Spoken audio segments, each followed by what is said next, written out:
नमस्कार दोस्तों, स्वागत है आपका study for life YouTube channel में। आशा है आप लोग स्वस्थ होंगे और अपनी तैयारी कर रहे होंगे। एक कहावत चल रही है यूपी में, यूपी राज्य को विभाजन करने की।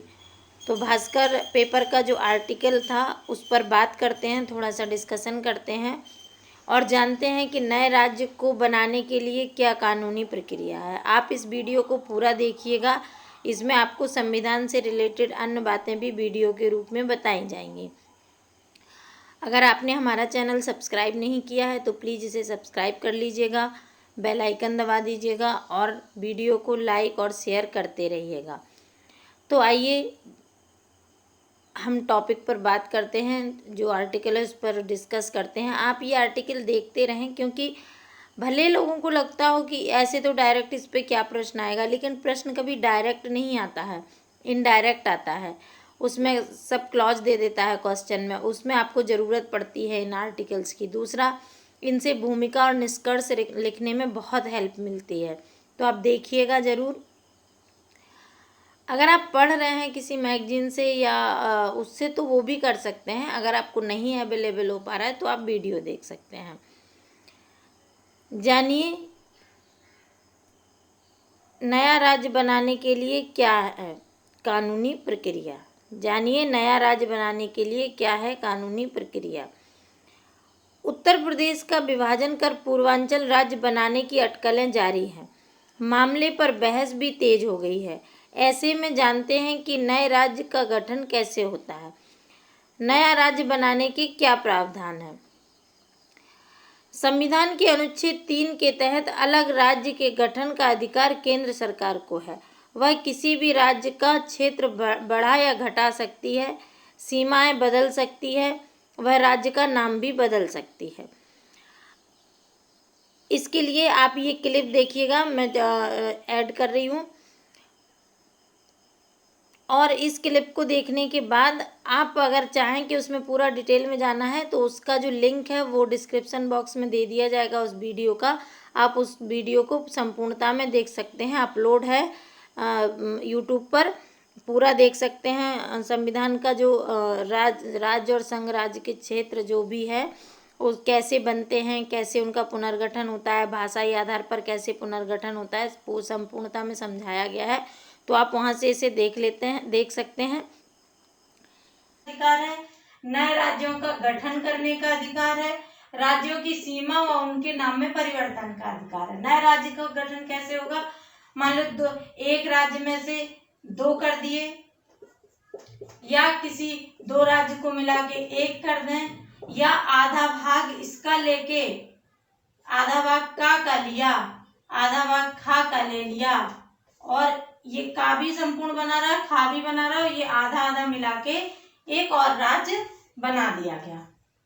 ठीक है, ये अधिकार किसके पास, संसद के पास है। और इस अधिकार का प्रयोग संसद कैसे करेगी, तो आर्टिकल 3 में लिखा है, आर्टिकल 3 में लिखा है कि संसद इसे साधारण बहुमत से कर सकेगी, साधारण बहुमत से।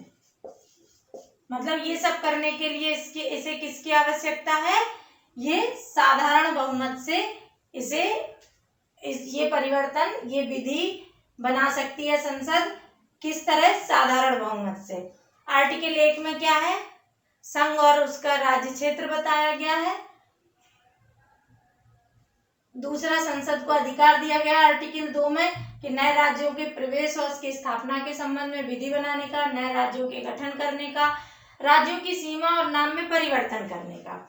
इसके बाद आर्टिकल 3 में दिया गया है कि ये सब करने के लिए संसद को विशेष बहुमत की नहीं बल्कि साधारण बहुमत की आवश्यकता होती है। स्क्रीनशॉट लेना है, ले लीजिए। आइए बात करते हैं आगे। अलग राज्य बनाने की क्या प्रक्रिया है। पहले विधानसभा नए राज्य के गठन का प्रस्ताव पास करती है, फिर इसे राष्ट्रपति को भेजती है। इस पर केंद्र कदम उठा सकता है। यूपी विधानसभा नवंबर 2011 में राज्य के 4 हिस्सों बुंदेलखंड, पूर्वांचल, अवध प्रदेश और पश्चिमी प्रदेश में बंटवारे का प्रस्ताव पास कर चुकी है। यह राष्ट्रपति के पास पहले से ही गृह मंत्रालय तक पहुंच चुका है। सरकार फैसला ले तो गृह मंत्री संसद में नए राज्य के गठन का प्रस्ताव पेश करते हैं। इसमें यह भी तय होता है कि नए राज्य में कितने जिले, विधानसभा और लोकसभा सीटें होंगी।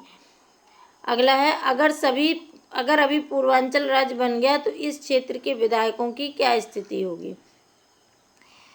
इसमें क्षेत्र के विधायक नए राज्य के विधायक होंगे। नए राज्य की प्रोविजनल विधानसभा होगी। स्पीकर और डिप्टी स्पीकर का चुनाव होगा।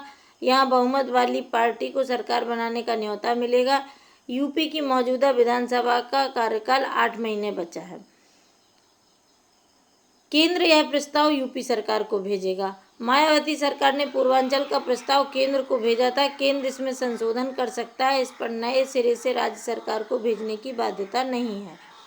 नए राज्य के विधानसभा लोकसभा क्षेत्र का परिसीमन किस तरह होगा। यह चुनाव आयोग के दायरे में आता है। आयोग को तय करना होता है कि कौन सी सीटें अनुसूचित जाति और अनुसूचित जनजाति के लिए आरक्षित होंगी। अगर पूर्वांचल बना तो वहाँ कितनी विधानसभा और लोकसभा सीट होंगी। इसमें 125 विधानसभा और 25 लोकसभा सीट हो सकती हैं। यहाँ भाजपा 115 सीटों के साथ बहुमत में है। सीएम योगी आदित्यनाथ इसी क्षेत्र से हैं। वे नए राज्य में भी मुख्यमंत्री बन सकते हैं। आशा है आपको ये कुछ पॉइंट हैं जो यूपी में जो कयावत चल रही है अभी विभाजन की, उस पर अगर कोई प्रश्न यूपी में या बिहार में कहीं भी पूछा गया तो आपके लिए लाभदायक होगा। आप इसे ज़रूर देखिएगा। धन्यवाद।